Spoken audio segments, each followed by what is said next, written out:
5 coaches fired in the NFL since the beginning of the 2022 season. I know it can get to be a bit of a whirlwind, so let's take you through a recap. And we'll start with the most recent and work our way all the way back to Matt Rhule from the Carolina Panthers. Kliff Kingsbury fired after the season was over. And let's go through the excuses. First, injuries. They had 11 guys on IR, 11 starters on IR by the last game of the season, 18 players total. That's a valid excuse. I would say that DeAndre Hopkins and his PED suspension at the beginning of the year is a valid excuse. Kyler Murray's injury is a valid excuse. And yet, you basically don't do anything to transform Kyler Murray into something more than he was his rookie year. I mean, he made a couple Pro Bowls off of just natural playmaking ability and athleticism, but he's just not progressed onto that true NFL quarterback passer status yet. And I think that with Kyler Murray having his contract that he does, you got to try something different. And I think it might be that he needs an actual NFL offensive coordinator. Kliff Kingsbury's offense is more than just the quarterback not progressing. The offense itself doesn't really lend a lot of opportunity to do the more advanced stuff. A lot of predetermined reads. And then just the program itself did not seem like it was run like a ship-shape NFL program. It was a little bit more loosey-goosey than most NFL coaches, at least most NFL successful head coaches operate. And I think the most emblematic display we saw of perhaps not things working out right, even though sometimes more is made of this than it should be, was when Kyler Murray and Kliff Kingsbury got into this little tussle on the sideline. You can do some lip reading here. And Murray barking his way over to the sideline. Against Seattle, where he would be frustrated. You can see it right there. Yeah. Weeks. No this question. Offense has been struggling. Well, they don't score an offensive touchdown. Last week, Hopkins comes in to try to calm them down. So, yeah, you ever notice that the person that's telling people to calm down is usually the person who's least calm in the room? You need to read some Brené Brown, Kyler Murray. That's right.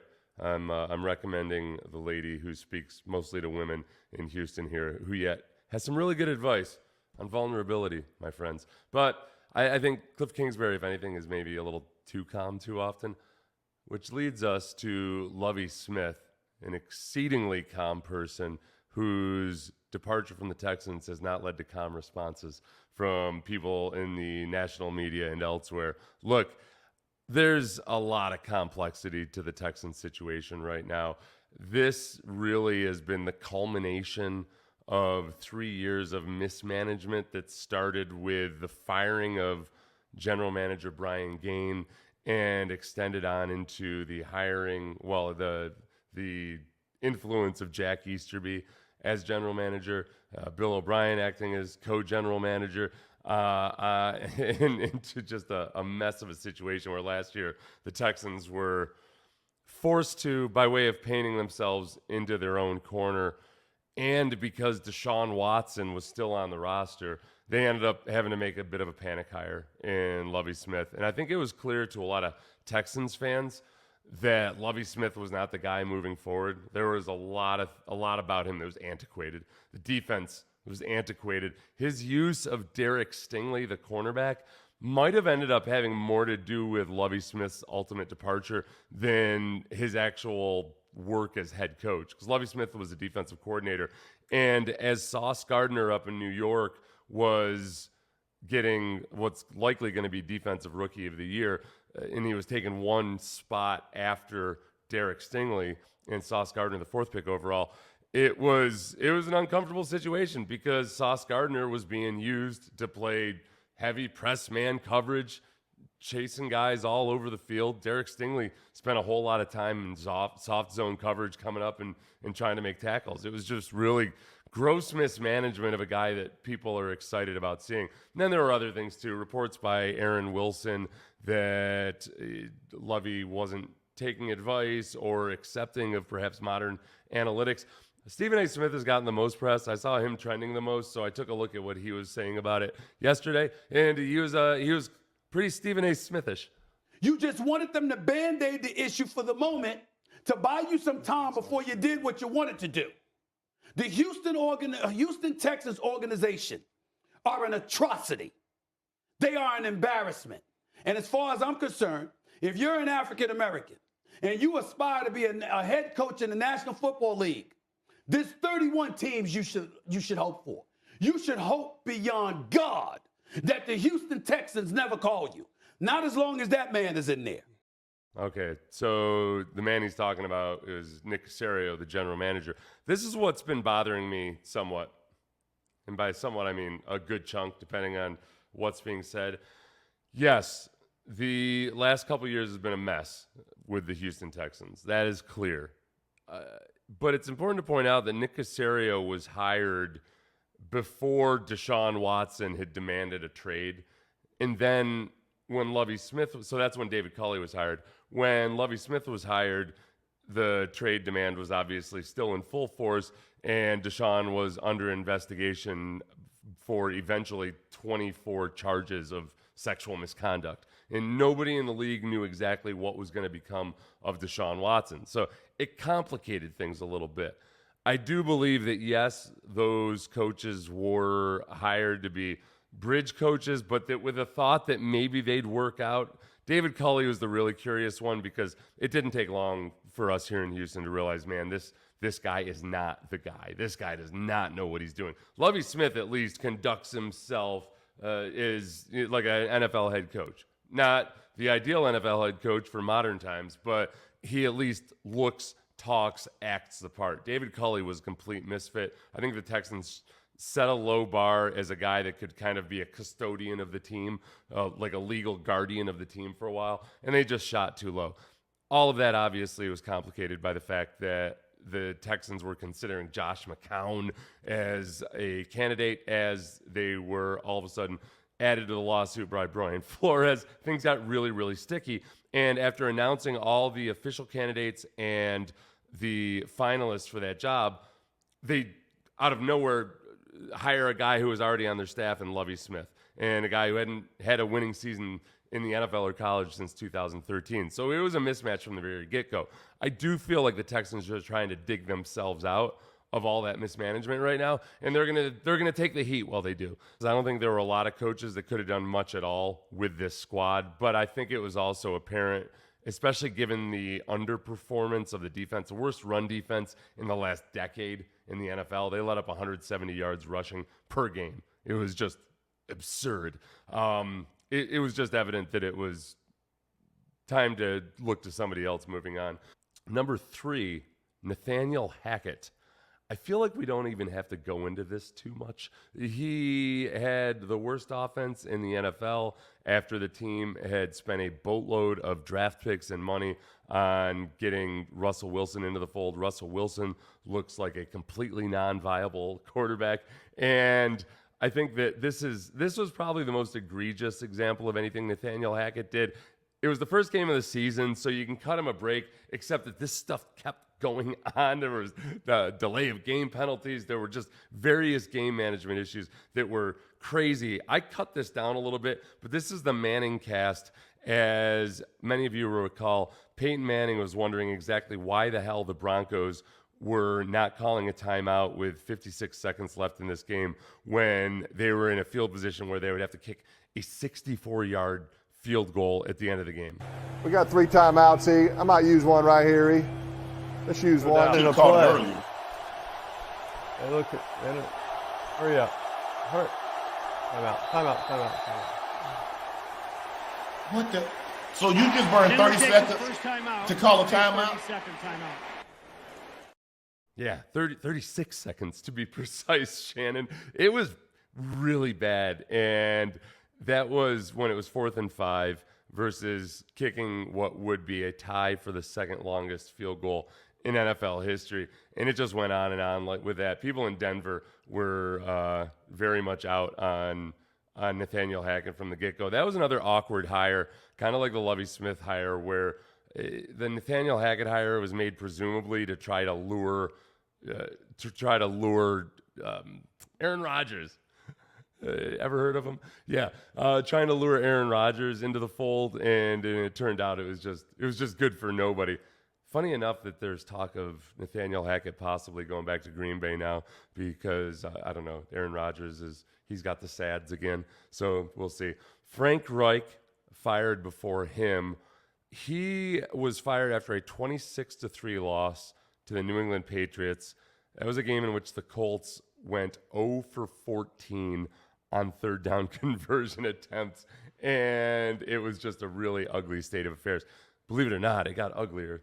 Jeff Saturday came in with no NFL or college coaching experience and proceeded to be just one of the worst interim coaches of, I believe, of the last 10 interim coaches. He was the first one that didn't better the record of the guy who'd been fired. So absolutely no bump there whatsoever. I think Reich was done in as much as anything for putting his faith in Carson Wentz. And Reich, not completely because it was his fault at all, went through these starting quarterbacks. These are the guys that started the bulk of the games for Frank Reich while he was there. Andrew Luck, hey, cool, not bad, right? He quit.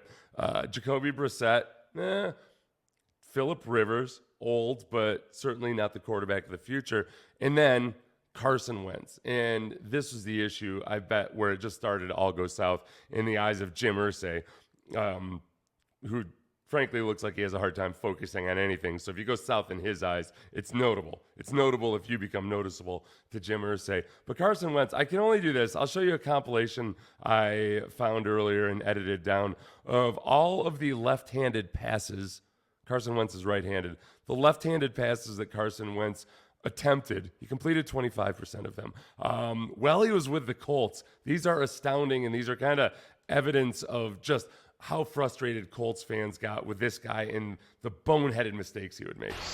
For the second time, the Colts stopped by this Rams defense inside the 5-yard line. Disaster for Indianapolis. Here's Wentz, and he's trying to set up the screen. But everybody in the stands here, including me, held their breath. There's a Pro Bowler, Max Crosby, getting the pressure. Quentin Jefferson helping out, and then Braden Smith is looking like, well, there's no foul for intentional grounding. 28 was in the area to be fourth down. Yeah. It was beautiful, isn't it? It's almost artistic in a way, just to be that brazenly bold, to continue to, in a Jameis Winston-like fashion, except without the Jameis Winston arm talent, continue to make that many boneheaded mistakes. I almost have a grudging respect for Carson Wentz and what he was able to not accomplish in Indianapolis, including getting the one man who had faith in him in this world, until perhaps Ron Rivera this year, the heave-ho. So that's the end of what I know Colts fans are happy is over, the Carson Wentz era in Indianapolis. I do think that Frank Reich is a good coach. I don't know how many guys can go through 4 different quarterbacks like that and really make much of a go of it. And I think they certainly would have been better off for the remainder of the season with Frank Reich instead of Jeff Saturday. Finally, and first most during the season, was Matt Rhule. This was another one where I think a guy pushed all his chips in on a quarterback of questionable skill level, and that was that they traded. They didn't only trade for Sam Darnold, they traded for Sam Darnold and then used his 5th-year option, locking him in for 1 extra year. For God knows what reason, I think. And Dave Tepper, who's an aggressively spending hedge fund billionaire, I think a lot of times these billionaires, this is where they lose their patience, is when the business gets explained to them as, well, you've got to pay the guy so he knows that we trust him. Or you got to pay the guy so the guys on the team will respect him. Where I got to think billionaires who are accustomed to, paying for performance, really great against that. It's one thing to pay a rookie where there's a pay scale and everything, but when you're trading for somebody who's lucky to be having a job and lucky to be traded for what he was traded for, I could see why Dave Tepper kind of lost his patience. And then he, of course, also felt bad enough about the situation, or was angry enough about the situation, that when he cut Matt Rhule, who also had traded for Baker Mayfield by that point, remember.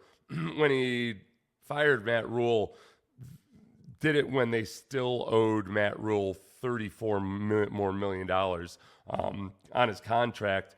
That was offset by Matt Rhule's new contract in Nebraska. So they will end up probably owing him $6 million. But by the end of it, you could see that Dave Tepper was pretty upset about everything. I hadn't seen this press conference by Dave Tepper, but this is the very last question he answered after fielding questions from the media for 20 minutes a day after he fired Matt Rhule. Dave, this is just a timeline question, but did you wake up this morning and decide to do this? Did you know last night? I just wonder what your own decision process was here.